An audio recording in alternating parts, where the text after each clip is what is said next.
Bom dia, meus queridos irmãos. Já não prego há algum tempo, a perna está aqui. Mas eu tenho certeza que Deus vai falar, eu sou só um instrumento. É Ele que vai falar. Quero dizer que enquanto eu preparava a pregação, Deus deu assim uns 4 tapas na minha cara. Então Ele falou primeiro comigo. E agora Ele vai falar através de mim, em nome de Jesus. Vou só fazer uma oração para começarmos. Senhor, meu Deus e meu Pai, eu quero te agradecer, Senhor. Te agradecer, Senhor, porque nós temos a honra e o privilégio de podermos estar aqui hoje, Senhor. Enquanto tantos outros nossos irmãos não podem se reunir, são perseguidos, nós podemos. Nós estamos aqui, podemos nos ajuntar e juntos, numa só voz, trazer honra e glória ao Teu nome, Senhor, porque Tu mereces toda a honra, toda a glória, todo o louvor. Nós estamos aqui, Senhor, só porque Tu estás aqui, é só para Te adorar e trazer honras ao Teu nome, Senhor. Se Tu não estiveres aqui, não vale a pena nada do que fazemos, nada do que falamos. Mas se Tu estiveres aqui conosco, Senhor, se Tu hoje, Senhor, usares a minha voz, Pai, para falar o coração dos Teus filhos, Senhor, aí sim vai ter valido a pena, Senhor, nós estarmos aqui. Então, Senhor, usa a minha boca, Senhor, usa a minha voz, Pai. Nós sabemos, Senhor, que a revelação de quem Tu és e da Tua palavra não vem do entendimento humano, Senhor. És Tu, é o Teu Espírito que nos capacita a entender. E mais importante, Senhor, a colocar isso em prática. Então, em nome de Jesus, fala aos nossos corações, Senhor. Que nós possamos sair daqui diferente, Senhor. Não vai ter valido a pena também se nós só ouvirmos, Senhor, mas não praticarmos. Ajuda-nos, Espírito Santo, a sermos cada dia melhores, cada dia mais parecidos com o Teu Filho amado Jesus Cristo. E fala aos nossos corações nesta manhã, em nome de Jesus. Amém. Então, hoje nós vamos dar continuidade à série que nós começamos na semana passada, a prova da nossa fé, baseada na carta de Tiago. Foi escrita por Tiago, irmão de Jesus. E como nós vimos, Tiago, ele não creu em Jesus durante o ministério terreno de Jesus, mas depois que Jesus ressuscitou, Tiago se converteu. E ele se tornou um dos líderes da igreja de Jerusalém, juntamente com Pedro. E aí, ele escreve esta carta, de Tiago, com 2 propósitos principais. O primeiro, confortar os cristãos que estavam sendo perseguidos lá em Jerusalém. E eles estavam passando por várias outras dificuldades. Então, Tiago escreveu para incentivá-los, encorajá-los a enfrentar tudo com alegria e com sabedoria. E o segundo motivo foi para corrigir uma deficiência na fé desses mesmos irmãos.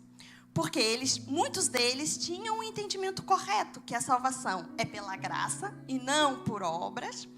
E provavelmente porque eles foram evangelizados por Paulo, que falou muito sobre isso, ensinou muito sobre isso. Mas, pronto, eles entendiam então que a salvação é por graça, ou seja, não é nada do que eu faço, não é o meu comportamento, não é nem sequer a minha obediência que vai me fazer ser aceite por Deus. É simplesmente a graça de Deus que faz isso. Eu sou salvo pela graça e mediante a fé, ok? Mas eles tiraram uma implicação falsa dessa doutrina. Eles pensavam, se eu sou salvo pela graça, não é pelas obras, não é o que eu faço, então eu posso viver do jeito que eu quiser. Eu não preciso obedecer, não preciso cumprir os mandamentos. Não é o que Deus quer que eu creia. Eu creio em Deus, pronto, já está, estou salvo. Então, Tiago escreve esta carta também para corrigir esse falso entendimento que o meu comportamento, as minhas atitudes, a maneira como eu vivo a minha vida, não tem qualquer impacto na salvação. Tiago vai nos mostrar que o fato de eu ouvir a palavra de Deus e crer na palavra de Deus deve me levar a praticar essa mesma palavra. Porque a fé sempre produz obras. Aquele que foi alcançado pela graça manifesta isso na sua conduta, nas suas atitudes e no amor ao próximo. Então, se eu pudesse resumir a carta de Tiago num versículo, seria no versículo 22 do capítulo 1, que nós vimos também na semana passada. Tornai-vos, pois, praticantes da palavra e não somente ouvintes, enganando-vos a vós mesmos. Nesse capítulo, Tiago vai dizer que quem ouve e pratica, esse sim mostra que a sua fé é verdadeira. E ele vai ser bem-aventurado, vai ser feliz em tudo que realizar. E isto se aplica a todas as áreas da nossa vida. Nós vimos na semana passada, em Tiago 1, como é que essa fé genuína ela se manifesta. É ficar alegre no sofrimento. Por quê? Porque a aprovação da nossa fé produz perseverança, né? E nos torna perfeitos e íntegros. E depois que nós somos aprovados, nós vamos receber a coroa da vida.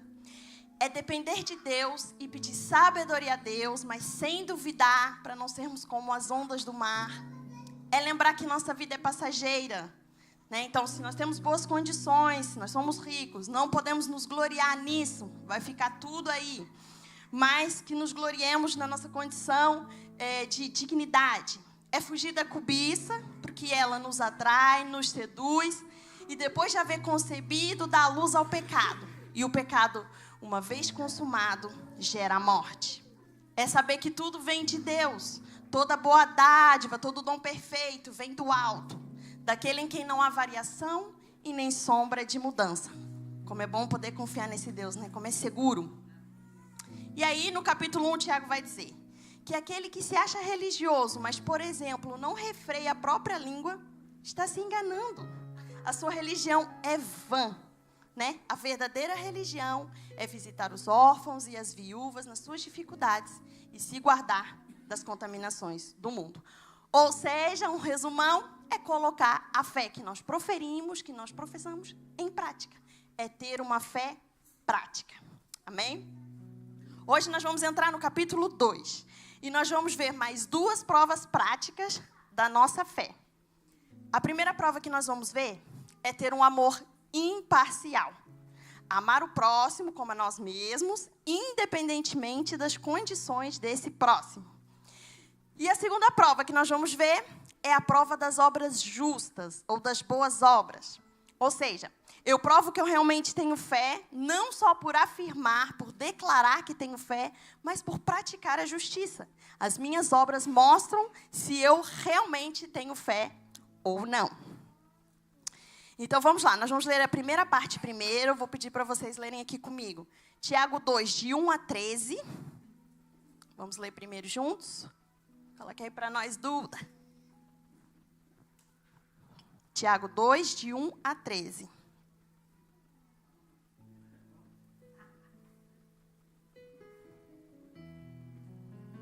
Vamos lá. Meus irmãos, como crentes em nosso glorioso Senhor Jesus, não façam diferença entre as pessoas, tratando-as com parcialidade. Suponham que na reunião de vocês entre um homem com um anel de ouro e roupas finas, e também entre um pobre com roupas velhas e sujas.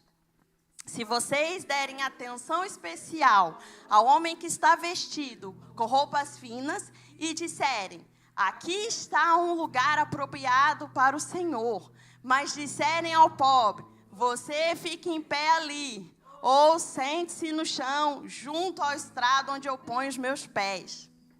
Não estão fazendo discriminação, fazendo julgamentos com critérios errados? Ouçam, meus amados irmãos, não escolheu Deus os que são pobres aos olhos do mundo, para serem ricos em fé e herdarem o reino que Ele prometeu aos que o amam? Mas vocês têm desprezado o pobre. Não são os ricos que oprimem vocês? Não são eles que os arrastam para os tribunais? Não são eles que difamam o bom nome que sobre vós foi invocado? Se vocês, de fato, obedecerem à lei do reino, encontrada nas Escrituras, que diz, ame o seu próximo como a si mesmo, estarão agindo corretamente. Mas, se tratarem os outros com parcialidade, estarão cometendo pecado e serão condenados pela lei como transgressores. Pois quem obedece a toda a lei, mas tropeça em apenas um ponto, torna-se culpado de quebrá-la inteiramente. Pois aquele que disse, não adulterarás, também disse, não matarás. Se você não comete adultério, mas comete assassinato, torna-se transgressor da lei.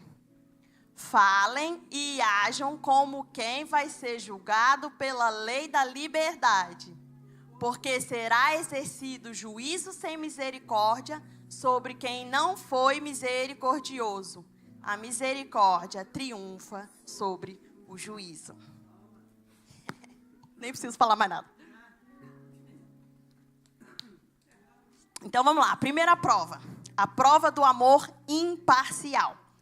Nós não podemos ter fé em nosso Senhor Jesus, o Senhor da glória, em acepção de pessoas, né? Algumas versões dizem isso.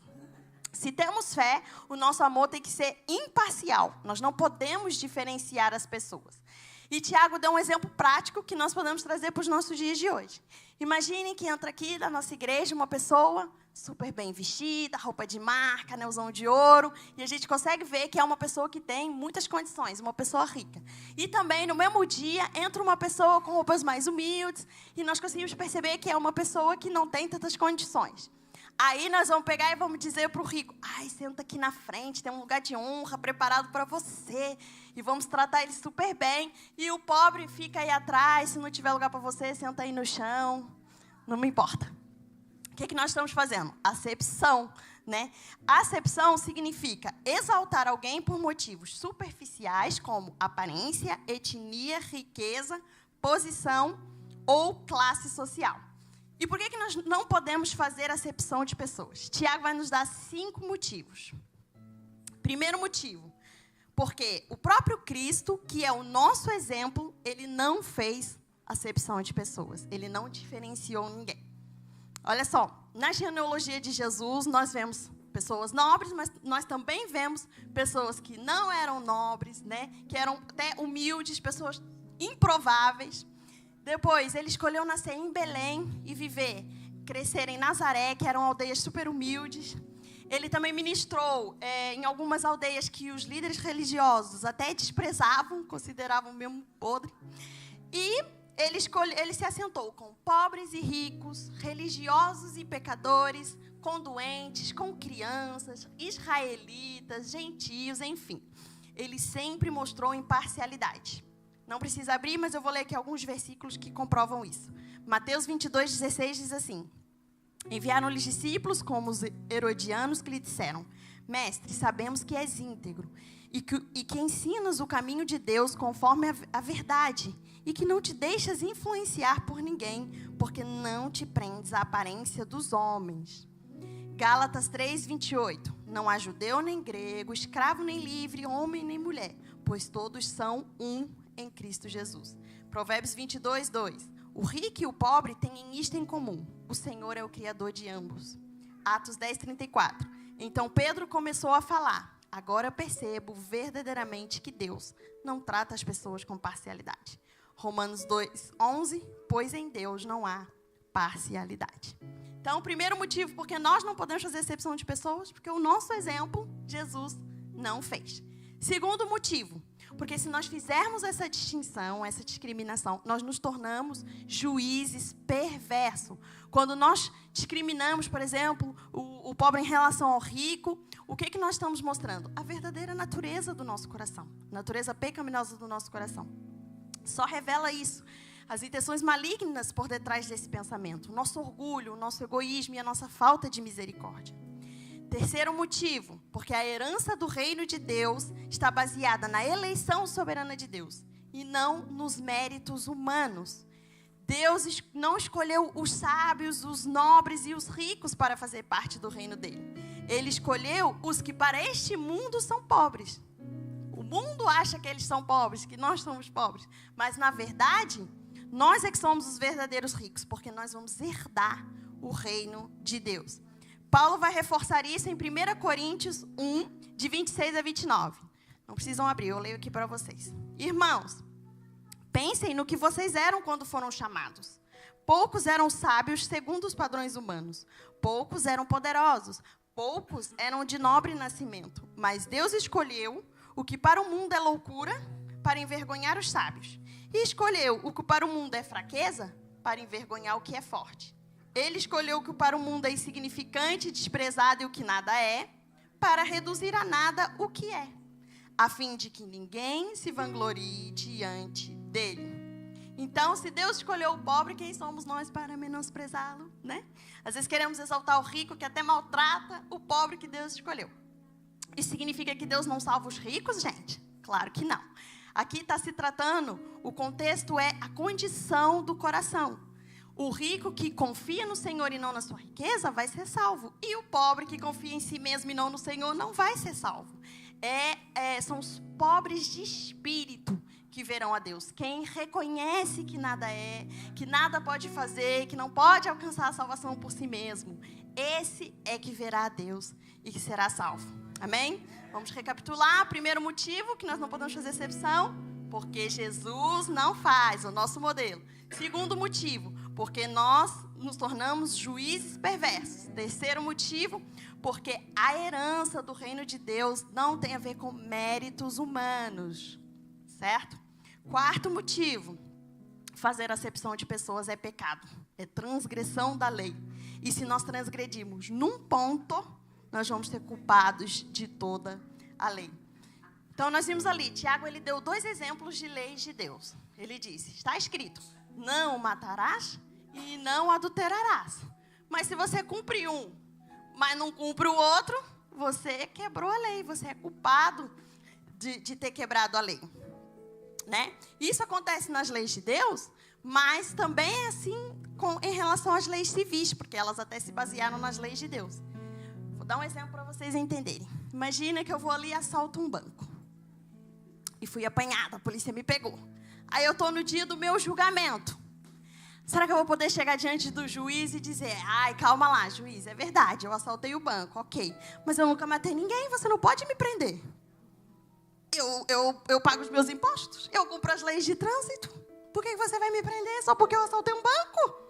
Não faz sentido nenhum. O que o juiz vai me dizer? Ganha juízo, você vai ser presa porque você descobriu essa lei aqui. Vai ser presa, condenada. Merecidamente ou não, gente? Rui não está atento. O Rui anda assaltando bancos. Pronto. Então, gente, assim é na lei de Deus, ok? A lei de Deus, ela não é assim, um conjunto de leis isoladas. Não é assim que a lei de Deus funciona. Ela é uma unidade básica que requer amor perfeito a Deus e ao próximo, ok? Embora nem todos os pecados são igualmente prejudiciais e abomináveis, todos eles quebram essa unidade e transformam as pessoas em transgressores. Então, o que Tiago está fazendo aqui? Ele está nos dando 2 hipóteses. Eu posso cumprir a lei de Deus, ou eu posso transgredir a lei, nem que seja num ponto só, e me tornar culpado e ser condenado. Então, como é que eu faço para cumprir a lei de Deus? Ele também vai dizer, no versículo 8, ele diz para observar a lei. Observar aqui não é apenas olhar, ok? É cumprir, executar, realizar, fazer exatamente como ordenado. E ele vai nos mostrar como? Amando o próximo como a si mesmo. Ele diz, se vocês observarem a lei, amar o próximo como a si mesmo, vocês estão agindo corretamente.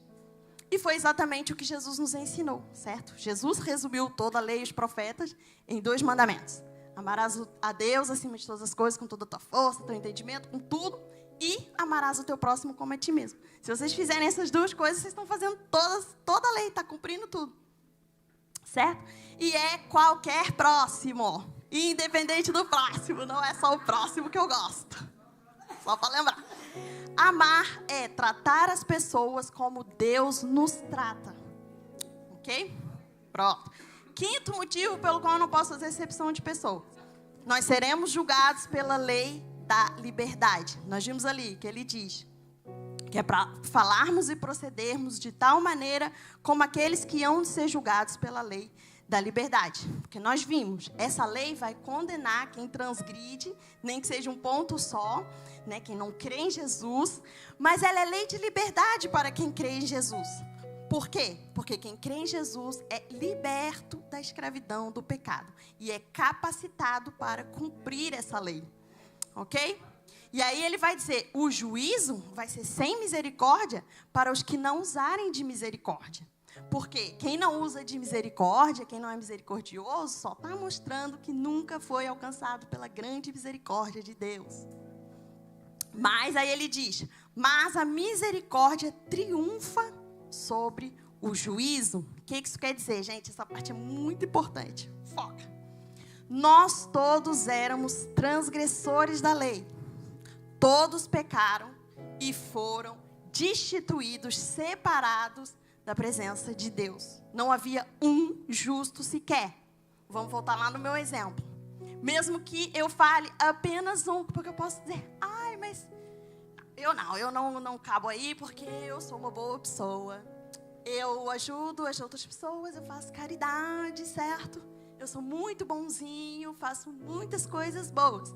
Mas nós vimos que se eu quebrar, nem que seja só um, que eu duvido que alguém aqui tenha quebrado só um, mas mesmo que quebrasse só um, por exemplo, não amar o seu inimigo, por exemplo, não perdoar quem te ofendeu, por exemplo, mentir, quem nunca mentiu, por exemplo, desobedecer o pai ou a mãe, enfim, são tantos exemplos.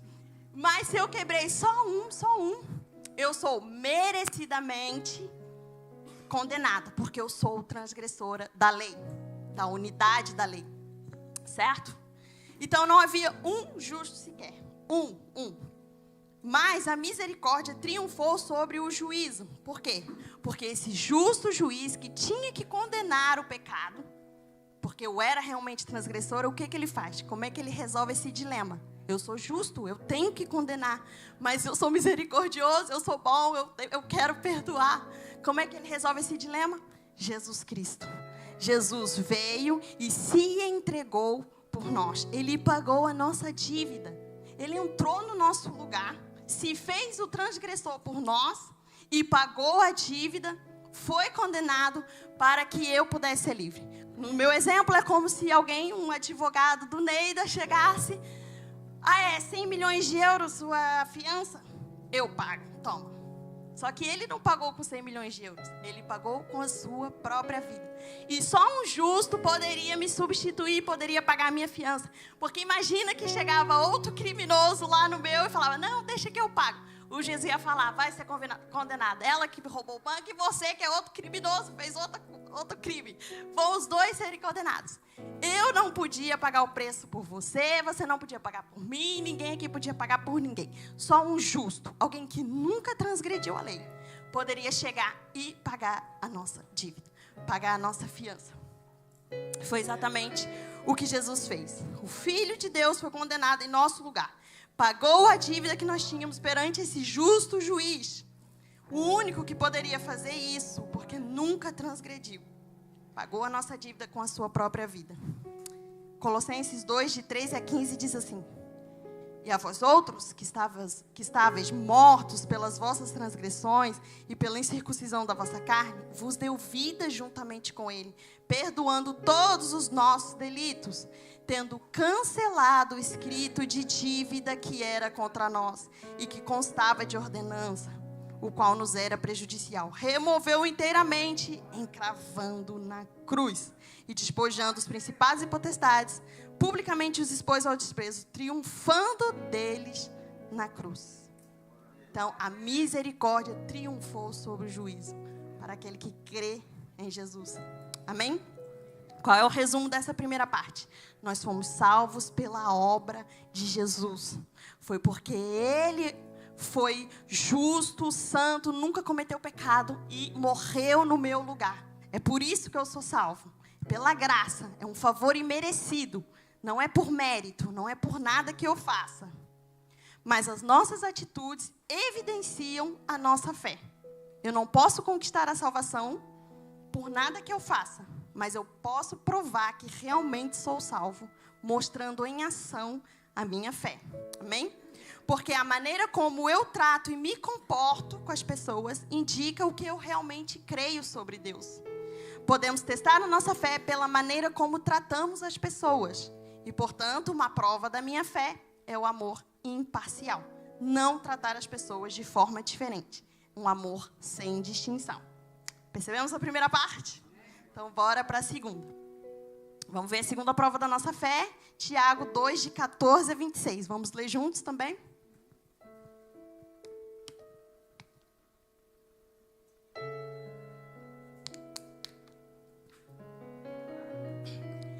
De que adianta, meus irmãos, alguém dizer que tem fé se não tem obras? Acaso a fé pode salvá-lo?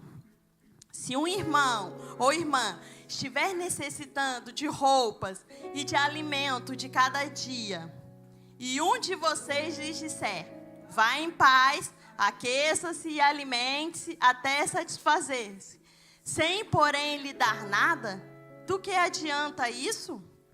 Assim também a fé, por si só, se não for acompanhada de obras, está morta. Mas alguém dirá: você tem fé e eu tenho obras. Mostre-me a sua fé sem obras, e eu lhe mostrarei a minha fé pelas obras. Você crê que existe um só Deus? Muito bem. Até mesmo os demônios creem e tremem. Insensato. Quer certificar-se de que a sua fé sem obras é inútil? Não foi Abraão, o nosso antepassado, justificado por obras, quando ofereceu o seu filho Isaque sobre o altar? Você pode ver que tanto a fé como as obras estavam atuando juntas, e a fé foi aperfeiçoada pelas obras. Cumpriu-se assim a escritura que diz: Abraão creu em Deus e isso lhe foi creditado como justiça, e ele foi chamado amigo de Deus. Vejam que uma pessoa é justificada por obras e não apenas pela fé. Caso semelhante é o de Raabe, a prostituta. Não foi ela justificada pelas obras quando acolheu os espias e os fez sair por outro caminho? Assim como o corpo sem espírito está morto, também a fé sem obras está morta. Então, a segunda prova prática da minha fé é a prova das boas obras, ou das obras justas. O versículo 14 que nós lemos começa com alguém que afirma que tem fé, não necessariamente que tem fé. Uma pessoa que professa, diz que tem fé, mas não teve qualquer mudança no seu comportamento. Será que essa fé ou essa profissão de fé pode salvá-la? É suficiente? Que proveito tem? São perguntas retóricas. A resposta é: não, não é suficiente, não tem proveito nenhum. Nessa segunda parte, nós vamos ver 3 pontos muito importantes. Primeiro ponto: a declaração de fé não é suficiente, ok? Ou seja, eu afirmo, digo com as minhas palavras que tenho fé, mas na hora de provar, pôr em prática, eu não tenho obras, eu não mostro nada. Que proveito tem essa fé? É como eu disse no início, né?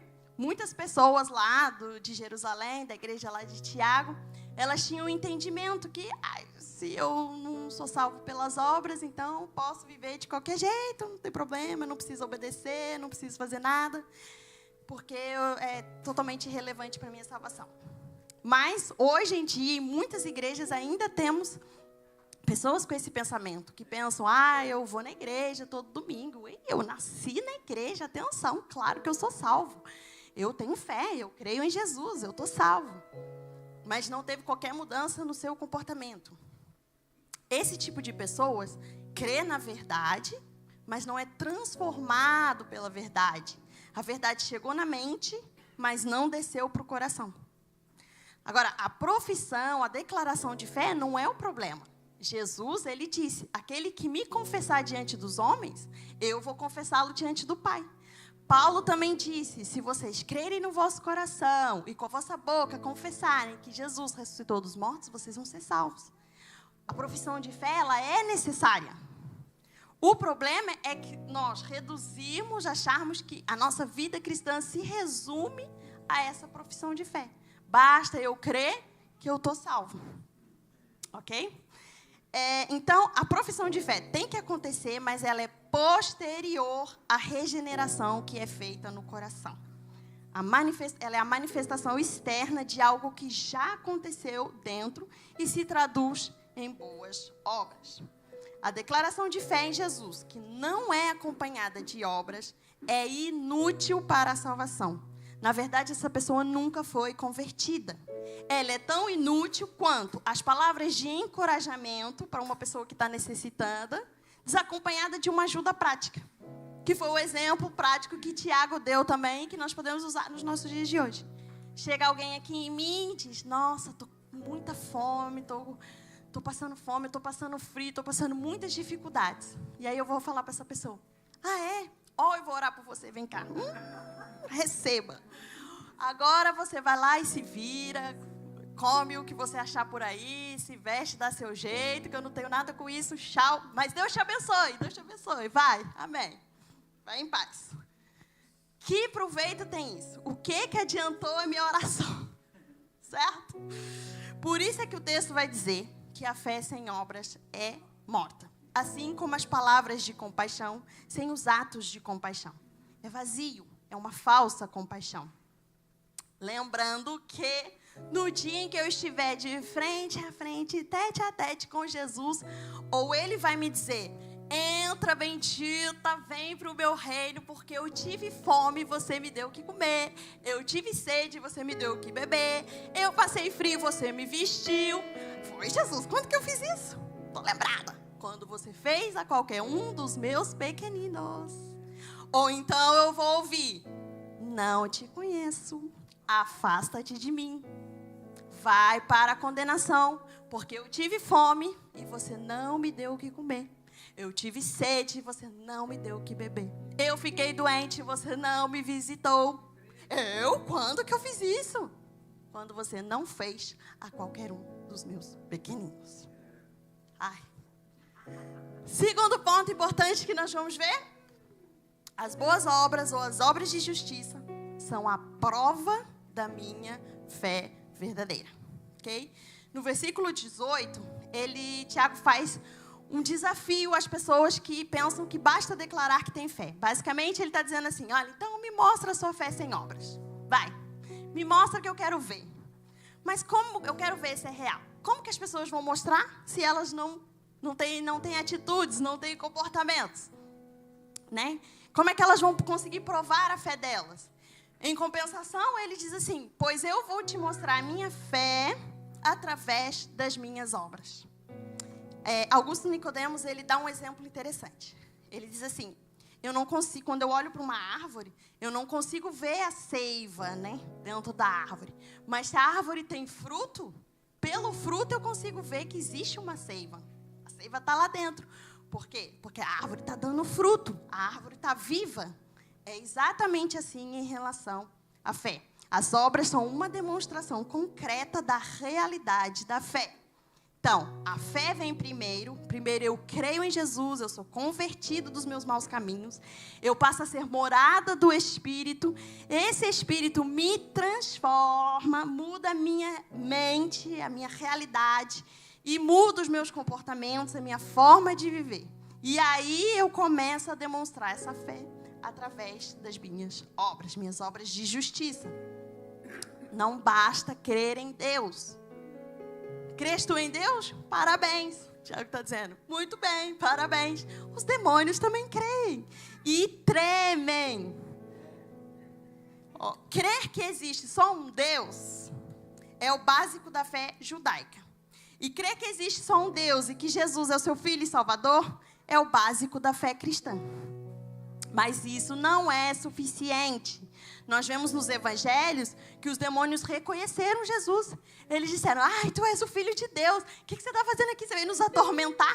Então, eles creem e tremem. E são muito mais crentes do que muitos que se dizem crentes. Porque muitos crentes creem, mas não tremem. Estão vivendo como se Deus não existisse. Estão cometendo pecados ocultos. E quando são confrontados, dizem, eu fiz isso? Claro que não, sou um santo. Mas Deus está vendo, você pode enganar a mim, você pode enganar quem você quiser, mas os olhos de quem tudo vê, você não pode enganar. Um dia nós estaremos diante dele e nós vamos ser julgados. As nossas obras vão ser colocadas em prova. Amém? Nós haveremos de prestar contas. Isso me faz tremer. me faz me arrepender dos meus pecados e me faz pedir misericórdia. Essa mensagem não é para te condenar. É para te lembrar que enquanto existe vida, você pode se arrepender. O arrependimento é para os vivos. Você está respirando? Então ainda há tempo de se arrepender. Se você está vivendo uma fé morta, falsa, você só diz que crê, se arrepende dos seus maus caminhos. A misericórdia triunfou sobre o juízo, ainda há tempo. Deus é misericordioso. Amém? Então eu provo que a minha fé é verdadeira com boas obras ou obras de justiça. E que obras são essas? Como nós vimos, um dos sentidos é atender às necessidades do necessitado, né? Como Tiago nos diz, se uma pessoa está precisando de comida, de vestido, eu atendo. O que também é obras? É temer a Deus e tremer diante dele da perspectiva de juízo. É arrependimento. Arrependimento é boas obras. Outro significado que nós vamos ver: obedecer a Deus e abrir mão daquilo que se tem de mais precioso como Deus, quando Deus pedir. Nós vamos ver que é o exemplo que ele dá de Abraão. E se for preciso, colocar a vida em risco, que é o exemplo que ele dá de Raabe. Então, por último, nós vamos ver exemplos de fé comprovada por obras. O primeiro exemplo que Tiago dá é o de Abraão, né? O Abraão é conhecido como o pai da fé. Para quem não sabe, Abraão foi um homem que Deus chegou e disse: olha, larga os teus parentes, a tua casa e vai para um lugar que eu vou te mostrar. Ele não sabia para onde ele estava indo, mas ele simplesmente foi. Passado um tempo, Deus faz uma promessa para Abraão. Deus fala para Abraão: eu vou te dar uma descendência que vai ser mais numerosa do que as estrelas do céu e do que a areia do mar. E todas as famílias da terra vão ser benditas por causa dessa tua descendência. Então, Abraão creu nessa promessa. Ele creu e por isso lhe foi imputado para a justiça. Isso está em Gênesis 15. Ele foi declarado justo. Por quê? Porque ele creu naquilo que Deus disse sobre a chegada daquele que tornaria todas as famílias da terra bendita. Através da descendência de Abraão, nasceria quem? Jesus Cristo. Isaac primeiro e depois, passado vários séculos, Jesus Cristo. Então, todas as famílias da terra seriam benditas por causa dele. Então, nós quando cremos em Jesus, nós olhamos para trás. Há 2000 anos atrás veio Jesus. Abraão, quando creu, ele olhou para frente no Messias, que viria séculos depois através da sua descendência.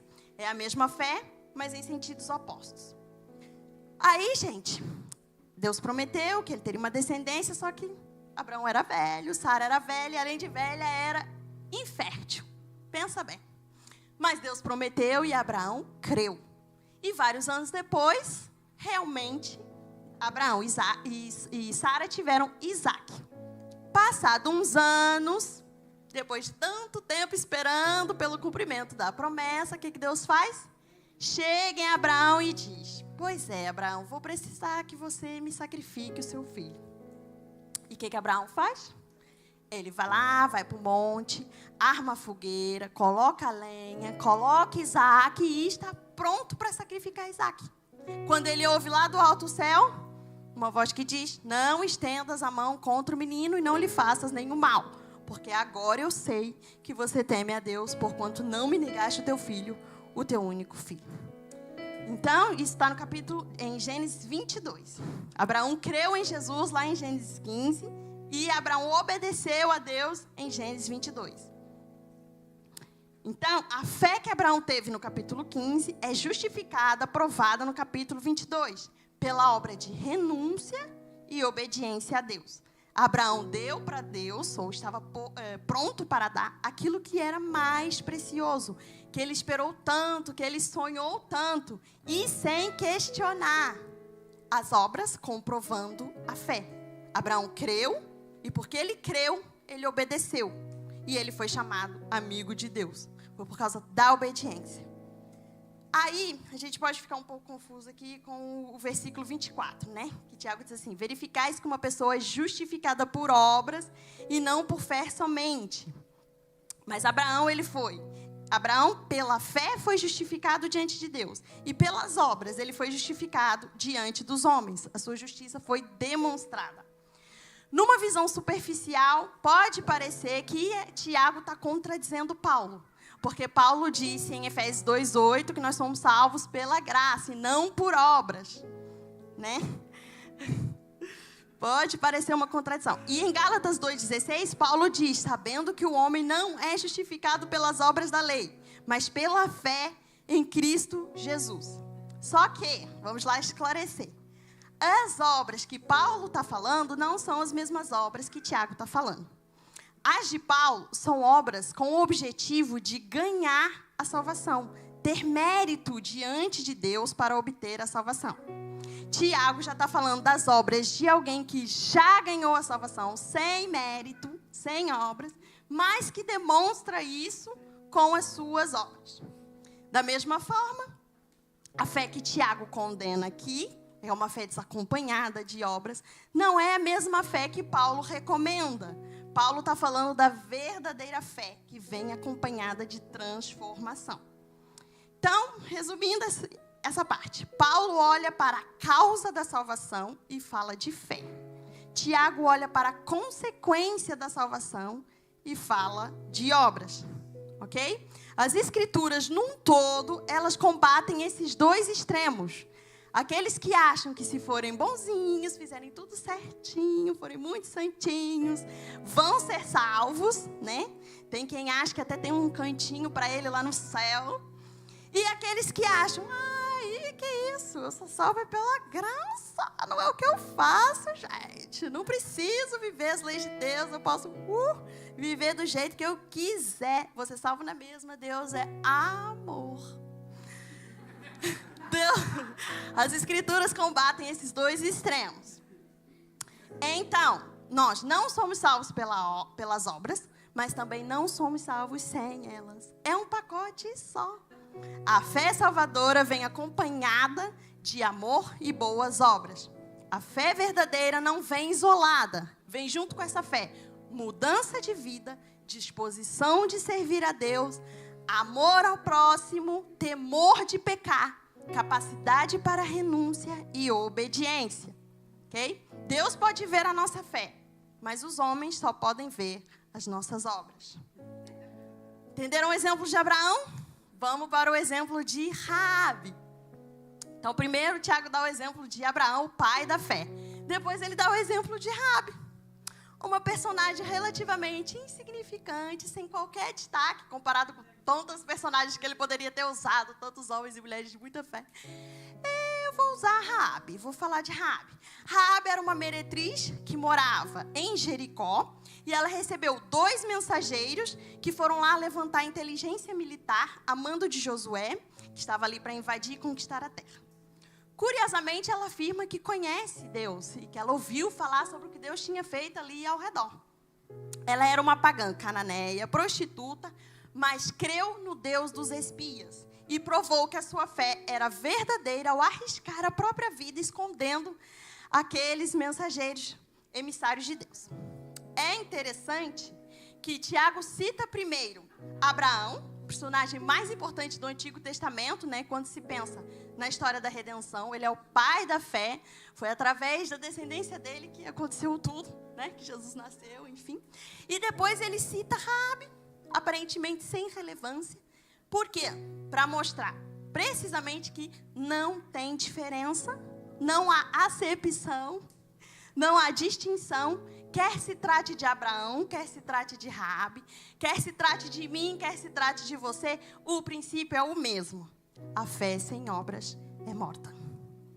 Não vai colar dizer para Deus, mas Senhor, peraí, não vai me comparar com Abraão, né? Abraão é o pai da fé, vamos lá, não vai exigir o mesmo de mim que exige de Abraão, né? Pois é, então ele exige o mesmo que ele exige de Raabe, pode ser? Então, o que Deus exige, então? Qual é a regra? A mesma regra para Abraão e para Raabe. A profissão de fé que não é acompanhada de obras é falsa, não salva. É uma ilusão e você está se enganando. O que Abraão e Raabe tinham em comum? Ambos confiaram na palavra de Deus. Então, a questão não é a fé, mas é o objeto da fé. Não adianta ter fé em ídolos, não adianta ter fé na confissão positiva, nos seus méritos. É preciso ter fé em Deus e na sua palavra e colocar essa fé em prática. Então, para concluir, Tiago termina ali no versículo 26 dizendo: assim como o corpo sem espírito está morto, a fé sem obras é morta. A fé termina nas obras. Uma não anula a outra, elas se complementam. Então, a fé verdadeira não é apenas confissão, é transformação. E ela se manifesta no amor, na obediência, na misericórdia e nas boas obras. Eu quero terminar, gente, com um apelo. Hoje, Deus nos chama a examinar se a nossa fé é viva ou morta, se é profunda ou superficial, e a orar como Davi. Sonda-me, ó Deus, conhece o meu coração, conhece os meus pensamentos, vê se há em mim algum caminho mau e me guia pelo caminho eterno. Eu vou pedir que cada um aqui feche os seus olhos e se examine. Será que eu reconheci o meu pecado diante de Deus? Será que eu compreendi que Cristo morreu pelos meus pecados? Que eu não posso salvar-me a mim mesmo? Será que eu me arrependi dos meus pecados e depositei a minha confiança em Jesus? De fato, houve mudança na minha vida? Eu desejo viver para Deus, para que Ele seja reconhecido. Eu desejo pregar a salvação e ajudar o necessitado. Eu tenho prazer na intimidade com Deus. Deus abençoe a sua vida.